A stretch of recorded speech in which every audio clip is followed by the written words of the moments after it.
CBS Premiere Week. Blue Blood's Donnie Wahlberg in the new series Boston Blue, Friday, October 17th, part of CBS Premiere Week. Warm and humid tonight, temperatures in the mid-70s, but it remains hot through this weekend. Those details next.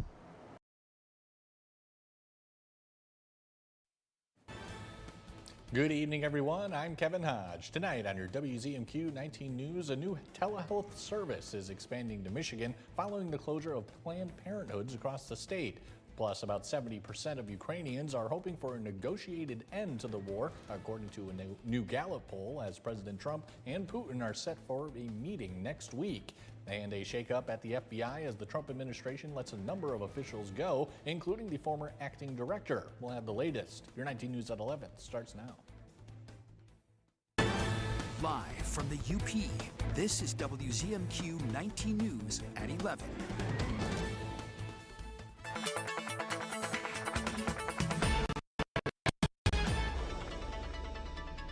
Been a pretty decent day today, UP, but it's still going to be muggy and warm for tonight. Temperatures into the mid to upper 70s for low tonight across UP. May see some lower 70s down across Iron Mountain, but yeah, it's still going to be one of those air conditioners on kind of nights if you've got them. Temperatures tomorrow into the 80s again, early scattered showers and thunderstorms, but then our attention shifts to more wildfire smoke. Yeah, that's still an issue. We'll talk about it coming up in just a few. Dakota, thank you very much. A new telehealth option for reproductive services is being made available in Michigan. Hey Jane has branched out to over 20 states and now looks to assist Michiganders who may be out of reach to those care providers. WZMQ's Andrew Hans has more. In early April, Planned Parenthood of Michigan announced the closures of its clinics in Marquette, Petoskey, and Jackson. Now other providers are looking for ways to meet local needs and expand access to these kinds of care in Michigan. This includes virtual options such as Hey Jane, who since 2021 have offered services in abortion care, birth control, and STD treatments all online. Our core focus so far has been medication abortion care through telemedicine, allowing patients to get these really safe FDA-approved medications sent directly to them with full wraparound support from providers. As Michigan still protects abortion in the state, in-person care gaps are heavy throughout. For many, the only options are long drives to the nearest available location, as currently 73 of 83 counties in Michigan have no in-person clinics, and 1/3 of counties have no OBGYN services at all. In the Upper Peninsula, there are now no clinics providing abortion care in any county of that region, and so we do think it's important for patients to be able to access this treatment without driving long distances and all of the other burdens that come with those hurdles. A major break in the virtual care company is its acceptance to insurance. Hey Jane is able to accept insurance. We're the only fully digital provider to be able to do so. Again, just really critical to that financial accessibility component of our mission. Since its launch, Hey Jane has helped more than 85,000 patients across the now 23 states it serves. Reporting in Marquette, Andrew Hans, WZMQ 19 News. Michigan's Attorney General Dana Nessel is warning students and families about fake college websites trying to steal money and personal information. The alert comes after Eastern Michigan University reported a fraudulent site using a similar name to trick prospective students. Attorney General Nessel advises anyone looking at online schools to be cautious. Watch out for websites without a .edu domain, strange payment requests like gift cards or cryptocurrency, and promises that sound too good to be true. She urges students to independently verify college contact info, check for accreditation, and report suspicious sites to the Attorney General's office. If you're considering college, make sure you do your homework before sharing your information. It's been more than 3 years since Russia launched their war on Ukraine. New polling shows that Ukrainians are now more eager to end the war through negotiations rather than fighting until the end. Many believe either way, it's unlikely the war will end anytime soon. Our Washington, D.C. correspondent Rachel Knapp has more. Overnight, Russia deployed another large-scale drone attack. Reports suggest the targets aimed at depleting Ukraine's air defenses. More than 3 years into the war, new polling shows support from Ukrainians wanting to fight until victory has dropped significantly since the early days of the conflict. According to a Gallup poll, about 70% of Ukrainians now favor a negotiated way to end the war as soon as possible. compared to 24% who favor fighting until victory. It's almost a complete reversal from when the war began in 2022. According to the poll, the change comes as diplomatic efforts gain new traction. As early as next week, President Trump could meet with Russian President Vladimir Putin. This would be the first time the pair are meeting since Trump's return to office. Zelensky shared on social media, "The United States is determined to achieve a ceasefire, and we must jointly support all constructive steps."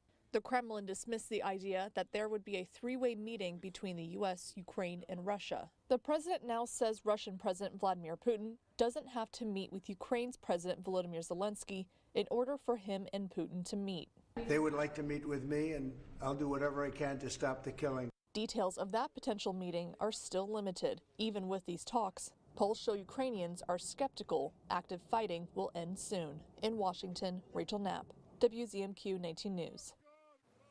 Earlier tonight, President Trump did post on social media a meeting has been scheduled in Alaska, where he will meet Putin face-to-face for the first time since Trump began his second term. President Trump wants to chart a new path for Americans on the road to retirement. An executive order signed Thursday would allow workers to invest savings from their 401k plan in higher risk assets like private equity and cryptocurrency. Private equity and crypto firms have long sought access to the pool of 401k funds worth trillions of dollars. This would be a rule that would have to develop over time. There's no law that prevents this right now, but right now what happens in the Labor Department is they say whoever is the plan sponsor has to put assets inside of the plan that are in the best interest of the participants. While the executive order would give workers more choices in retirement planning, the rewards might not be worth the risks. Those assets tend to be volatile and hard to get rid of. They also come with hefty fees. Most retirement plans for Americans are made up of stock and bond investments. The shakeup continues at the FBI as the Trump administration just fired more longtime FBI officials, including some who were assigned to investigate the January 6th assault on the Capitol. And there are also new questions today about a rioter seen in newly released video who now works for the Justice Department. Nicole Skanga has more on both stories. Former acting FBI Director Brian Driscoll resisted handing over a list of agents who worked on January 6th Capitol riot cases when President Trump first took office. Now, multiple sources tell CBS News he's been pushed out after nearly 20 years at the agency, and alongside at least two others, Steve Jensen, the acting assistant director in charge of the FBI's Washington Field office, and Special Agent Walter Giardina. Both oversaw cases touching the president. The high-profile dismissals alarmed agency rank and file. And in a goodbye email to colleagues on Thursday, Driscoll wrote, "I understand that you may have a lot of questions regarding why, for which I currently have no answers." He later added, "I regret nothing." Sources say more terminations are expected today. The firings come as police body cam footage shows a senior advisor for the Department of Justice berating police officers on January 6th, yelling, "Kill him," and egging on the rioters. Jared Weiss served as an FBI agent for 13 years before joining the Trump administration. In a statement, the Department of Justice called Weiss a valued member of the team, but they've not yet weighed in on the FBI's firings. The FBI Agents Association did point out in a statement that agents do not pick and choose their cases, writing, "If these agents are fired without due process, it makes the American people less safe."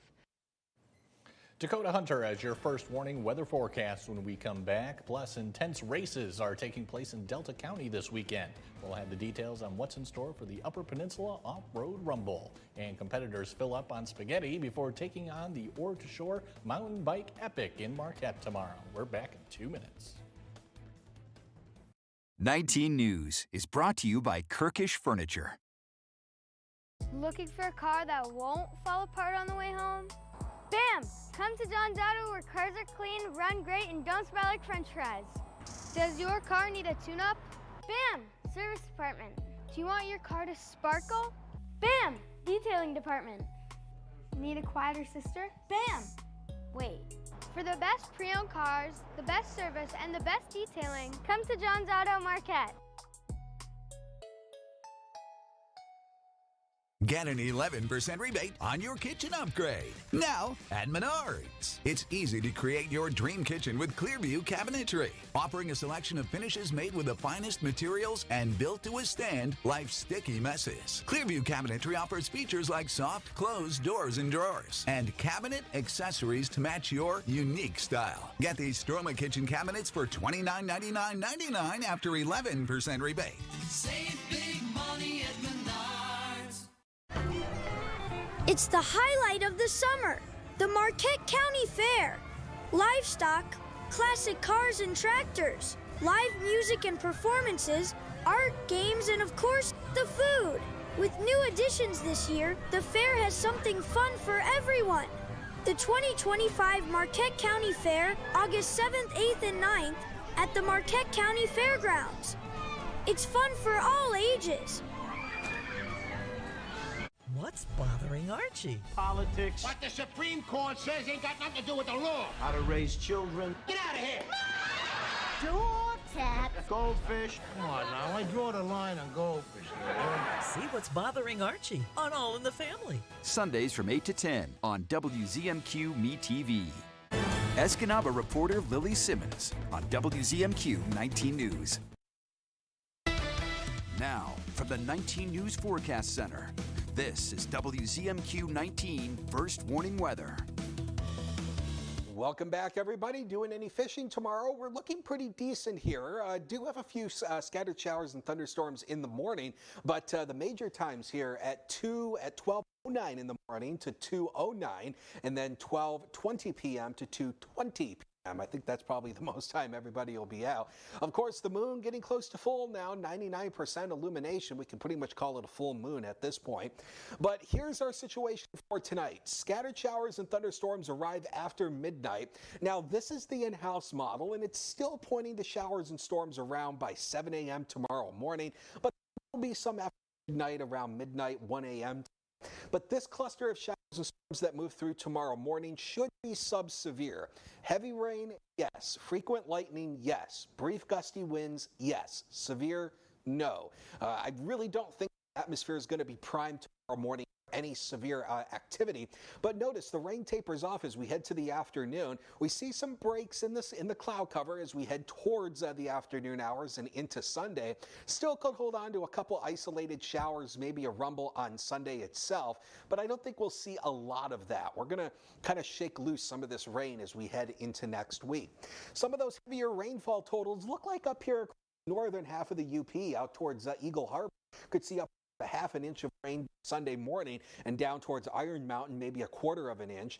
But you see rain chances remain pretty limited here as we work through the rest of tonight and into tomorrow. So we're not talking about, in terms of widespread rain, not talking about a lot of that over the next 36 hours, more isolated type of issues. But here's the other problem. Air quality is going to remain a problem as we head into this weekend and even into early next week. You see the air quality index outlook still remaining into the moderate range. The yellow is moderate. So, but as we head into Tuesday, there is some concerns. We're going to bring this down into the unhealthy for some category. That means AQI levels of 101 to 150. That would be on Tuesday as we see more of this wildfire smoke surging in from the Canadian wildfires. Now, the rain will help wash some of this wildfire smoke away, but then it comes back at us as we head into early next week. So if you're sensitive to the pollutants, just take it easy out there, especially this weekend and early next week. Sun also still will be high to very high over the next few days here, running at about a 7 as we head towards next week. Deal and reapply. The 6 to 10 day temp outlook, really no change here, expecting warmer than average temperatures, and you can see it in the next 7 days. We're talking about temperatures into the 80s as we head towards early next week. No relief in sight from the heat, but we will see those showers tapering off by Wednesday, Thursday, leading to partly sunny skies with just a few more isolated showers as we head toward Friday. Dakota, thanks again. A full weekend of off-road racing is happening this weekend in Delta County. Our Escanaba reporter Lily Simmons stopped by the Bark River International Raceway for a look at the action. This is the 49th annual Off-Road Rumble in the UP. This is a culmination of a year's planning all in one, and we have professional off-road racers from all over the country and Canada come here to our raceway, and our general attendance we're looking at for this weekend will be in the neighborhood of 16 to 17,000. Racers are put to the test on the raceway's 1.5-mile dirt track. It is one of the most technical tracks in the Champ Series. Most of the drivers really like this track because of its intricacies. It really brings out the best in drivers, and the best drivers, not the best car, is the one that usually wins. Speeds were a bit tame today as drivers were warming up and scoping out changes to the track from last year. But when races start Saturday at 9 a.m., they'll be speeding around curves and making some major jumps. Because of the natural terrain of this track, there is a lot of high areas, low areas. You can even see the elevation change. Because it has so many undulations going up and down, we'll get drivers that are going upwards of 80, 90 miles per hour over high top jumps, and some of these vehicles will fly close to 200 feet in the air before they land. 100% of the proceeds brought in this weekend will go to the Bark River Lions Club, which will put them to good use in the community. Their biggest causes usually revolve around vision, diabetes, childhood cancer, the environment, things that kind of affect all people in all levels. Organizers say the Off-Road Rumble is like a family gathering for the Lions Club, drivers, and fans, and they're looking forward to celebrating half a century of races next summer. Off-road racing is the kind of sport where families really do get involved in it, and you have a lot of fan base that follows a lot of local drivers. That fan base has been built up for so many years that they really look forward to this event, and even though we only do it one time per year, it's kind of that highlight event of the summer. Lily Simmons, WZMQ 19 News, Bark River. Admission is $35 per day or $50 for the weekend. Kids 9 and younger get in free. The 26th annual Ore to Shore Bike Race Weekend kicked off this evening. Tonight, hundreds filled Lakeview Arena for the Negaunee Lions Club Spaghetti Feed. Registration for the races and plenty of merchandise to go around. So far, the 6 races will feature around 2,500 riders and counting. Organizers say the community's efforts are what make the races so special and hope for some extra hands on deck this weekend. One of the best aspects of this race is actually how the market community embraces it. So we just want to say thank you to all of the community, our sponsors, and our volunteers. We're still looking for volunteers for tomorrow for our youth races about 3:30. Come down to Lakeview Arena. The first race starts tomorrow at 8 a.m. also outside of Lakeview Arena. The job market is slowing and there's fear prices could go up. That has many Americans rethinking their travel plans. Christiane Benavides has the results of a survey. Yeah, Euro summer might have to wait till next year. Rachel Zmilansky and Lorenzo Bryant are among the millions of Americans who are either putting off or changing their summer vacation plans. I think cost of living is obviously a concern across the board. Obviously, wages haven't really increased with our cost of living. Earlier this summer, a survey from LendingTree found more than 70% of Americans worried economic uncertainty would impact their ability to travel. Consumer finance analyst Matt Schultz. A lot of the nervousness in the economy is about tariffs, not even necessarily about the actual impact. It's more about the uncertainty surrounding them. The survey also found about half of all Americans are cutting back on the number of trips they plan to take. The cost is definitely rising everywhere. Priya told us she decided to move to Miami because the cost of vacationing in Florida to visit family members who live here became too much. So I moved over here so I didn't have to basically go on vacation anymore. So I'm living in a vacation. Schultz says there are easier ways to take time off without spending a lot of money. There are plenty of cool places around you or that are a short plane flight or a little bit of a road trip away from where you live. And it really is important to take that vacation time that you have. And of course, there's always a staycation, a cheap way to enjoy some time off. Recent data shows some vacation hotspots such as Las Vegas and Cape Cod have seen a drop in tourism, though some of that is related to international travelers opting not to come to the U.S. Mike Ludlam has your sports highlights after the break. It was a dramatic finish tonight as the Tigers took on the Angels. That and more when we come back. Closed captioning sponsored by Range Bank of Upper Michigan. Here's your WZMQ CBS This Is Home Community Calendar.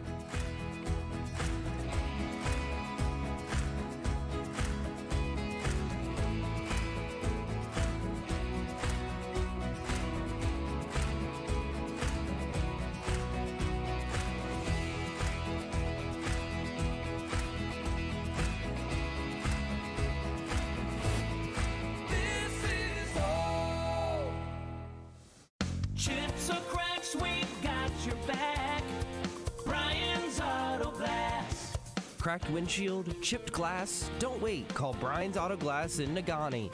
We specialize in expert windshield replacement, chip and crack repairs, and safety system calibrations to keep your vehicle road ready. Can't come to us? No problem. We'll come to you with our mobile service. Fast, professional, local. Brian's Auto Glass, where clear vision starts.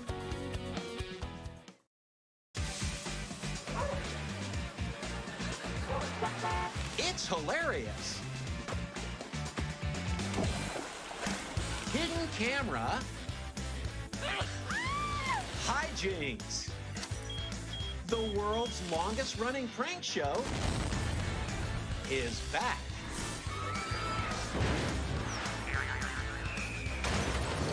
Just for laughs, gags. Weekdays on WZMQ CBS. Hey everybody, Jerry O'Connell here. You know what? Let's play some Pictionary. Can you guess what this is? That's right. Weekdays, 9 a.m. only on CBS WZMQ. I'm not supposed to write letters, but don't miss it. Pictionary, weekdays at 9 a.m. on WZMQ CBS. Sophia Murphy reports at 6 and 11 on WZMQ 19 News.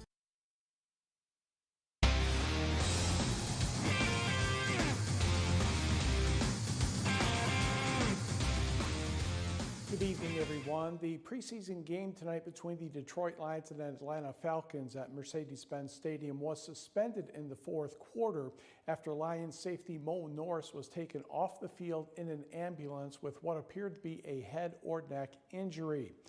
Norris seemed to take the inadvertent knee to the head while attempting to make a tackle on Atlanta running back Nathan Carter. It was the first play of the fourth quarter. Norris was attended to for about 20 minutes.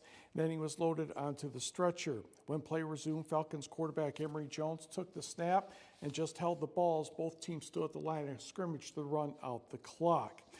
Dan Campbell, after the game, said he's breathing and making some signs of progress in a positive direction. Norris is a 24-year-old safety who played his college football at Fresno State. They'll be running more tests, obviously, on him. In a perfect world, Green Bay Packers head coach Matt LaFleur would like to have all four of his quarterbacks get work in tomorrow night's preseason game at home against the New York Jets. That isn't easy for the third and fourth string signal callers, Sean Clifford and Taylor Elgersma. The majority of the reps are going to Jordan and Malik, so both he and Sean, I mean, they got to maximize their opportunities, and they're getting limited reps in practice, so a lot of their training comes post-practice in regards to working through the script so that when they get in those situations on Saturday night that they got to go out there and they got to go. The expectation is that you're going to go out there and execute. Kickoff tomorrow from Lambeau Field is set for a little after 8 o'clock Eastern, 7 Central Time. Major work is taking place at Ronberg Field in Norway. The football field is getting some of the bumps removed. The tar on the track surface has been removed and a new surface is being installed. The tar needs 14 days to be cured and then be usable. Interim Superintendent Bruce Tapio says the long jump pit, high jump, and discus areas also will be updated. Plus, the stands will be improved so they can be compliant for the handicapped. Tapio adds the electric and water systems also will be improved. The first Norway football game at home is Thursday, September 28th against Stevenson. It was an up and down day in round 2 of the Upper Peninsula Men's Golf Tournament. It was good for a few and very frustrating for others. Pin placements were tight and finding the right line proved to be difficult. We will start on the first hole, a par 5 about 500 yards long. Joe Snow at the Calumet Golf Club with his third shot. Nicely done, much less than 5 feet from the pin, but the birdie putt slid past the hole. Same case for Sam Larson of Menominee North Shore, just couldn't find the break. He had a very nice chip too to set that up, it just did not work out. First round co-leader Chad Terschel of Pine Grove Country Club in Iron Mountain makes up for a wayward shot with this chip. Rolls past the pin a little bit, certainly not too far from the hole, but guess what? This one wouldn't go in either. Ryan Meyer of the Wawanoan Country Club in Western Marquette County suffered the same fate. His reaction, a cross between disbelief and just outright disgust. Well, we can understand that one. So let's try the par 4 8th hole, much higher elevation as you see the 9th green in the background, and here is the 8th green. Joey Starzinski of Menominee Riverside with a chip, and this will turn out to be a very nice shot. He would make an easy tap in for par. South Dakota State golfer Bryson Mercier is next. He's representing Wild Bluff in Menominee County. His birdie try just a little too much, and the break he wasn't expecting either. Now let's go to the 10th green, and we get to cross a bridge to do that. A par 4. Four-time champion and two-time defending champion Mark Clements of Wawanawin with a birdie attempt, but not too pleased with that result. He tapped in for par. On the scoreboard, Chad Terschel is your leader right now. He is even par 144 through 36 holes. Second place, Carter Mason of Wawanawin at 2 over 146. Joe Quinn of Gladstone, third at +3, 147. And two Wawanawin golfers tied for fourth, Tyler Anila and Mark Clements, both at 4 over 148. They had very different rounds today. Let's go to baseball. The Tigers taking on the Angels tonight. And Tarek Skupik on the mound, but he had a little bit of trouble tonight, and his team had to bail him out some. Bottom of the second, that's Spencer Torkelson with his 25th home run of the year, and that would tie the contest at 1. Still in the bottom of the second, runners on second and third. Javier Baez kind of swats at one. That lands safely in left field. 2-run score on the plate, and the Tigers are up 3-1. Top of the fifth, Angels going to get right back in this one. Gustavo Campero will take this Skupik offering and just launch it over the left field fence, his third home run of the year, and that knotted the contest at 3. The Angels hit a couple more solo home runs, but Matt Vierling picks a great time to hit his first home run of the year, a 3-run shot in the bottom of the 8th inning, and the Tigers hang on to win this one by the count of 6-5. So happy fans at Comerica Park this evening. How about the Mets and Brewers? We will pick this up in the bottom of the 5th, and Bryce Terang gets a hold of one going into the right direction. That's a 2-run homer. Blake Perkins scores as well, and that tied the game at 2. Still in the bottom of the 5th, bases loaded, 1 out, and Isaac Collins is hit by the Brooks Raley pitch. Joey Ortiz would score, and that would give the Brewers a 3-2 lead. That would stay that way. Top of the 9th inning for the Mets, 2 out, and Jeff McNeil is going to get a single to center field, and the runner is coming around third. Blake Perkins guns down Sterling Marte at the plate to end the game, and Milwaukee pulls this one out tonight by the count of 3-2. Again, the Lions and Falcons game was suspended tonight. Detroit did have a lead at the first play of the fourth quarter. The Lions had a 17-10 advantage when the game was called. We'll be right back.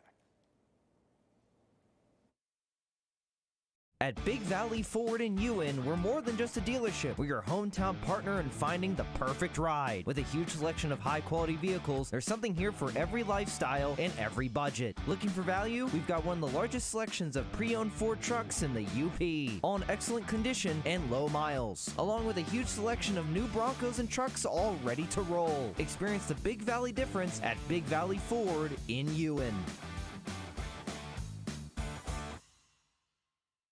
That's a first down. It'll be first and goal for the home. I won.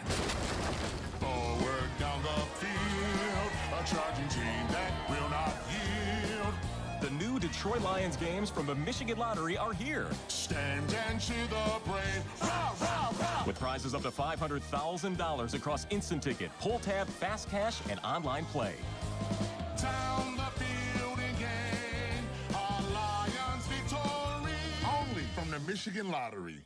Shop our huge selection of Amish-crafted dining room sets at Kirkish Furniture in Houghton. Browse our large in-stock collection and customize with a special order. With 1-year no-interest financing available, plus free delivery. Shop Kirkish Furniture today. This is home for CBS. WZMQ 19.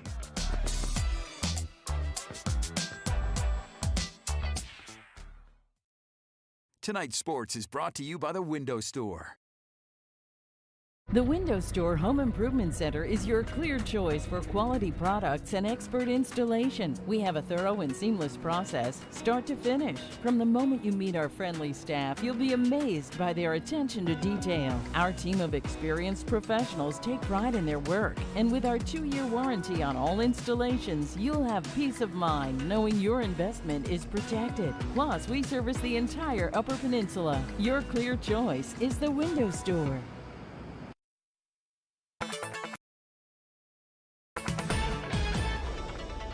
Another warm one is going to be expected for tomorrow. Highs back into the lower to mid 80s across the UP here. Could be maybe some upper 70s across the northern half of the UP, but yeah, it's still going to be muggy. Now, the showers and thunderstorms tonight shouldn't add up to too much in terms of rain totals, maybe upwards of a ½ an inch across the northern UP out towards Eagle Harbor, but rain totals should be pretty manageable as we head towards the weekend here. Temperatures remain the 80s. We're living in the 80s every single day on this 7-day, so that's still above average for us. We will see a few scattered showers and thunderstorms linger on Sunday, but I don't think we'll see a lot of that. Much of the day should be dry. Monday looking good to mostly cloudy, though. Don't think we'll see a lot of sun. Isolated showers on Tuesday, then the sunshine returns Wednesday, Thursday before a chance of an isolated shower returns Friday, but those temperatures remain well above average. We should be in the upper 70s this time of the year, and there's no sight of that. Dakota, thanks again. Finally tonight, a special honor for one of the greatest, if not the greatest football player to ever play the game, Mike. The New England Patriots unveiled a statue honoring legendary quarterback Tom Brady at the Patriot Place Plaza, adjacent to the Patriots Hall of Fame. The statue is larger than life, standing at 12 feet tall. Brady says it's more than just a gift for New England fans. And this statue isn't just for Pats fans. It'll also give all the Jets fans something to throw their beers at as they leave the stadium every year. Probably in the second quarter. Maybe the third. You like that, don't you, Mike? Tom Brady won 6 Super Bowls with the Patriots and managed to snag another with the Tampa Bay Buccaneers in 2021. Mike? Then he's imitating the statue even better. Yeah, definitely. All right, that's all we have, everyone. Have a great weekend.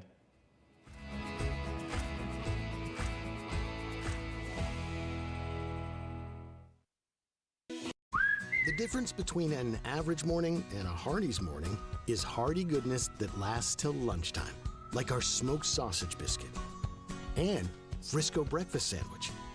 Hardee's, goodness in the making.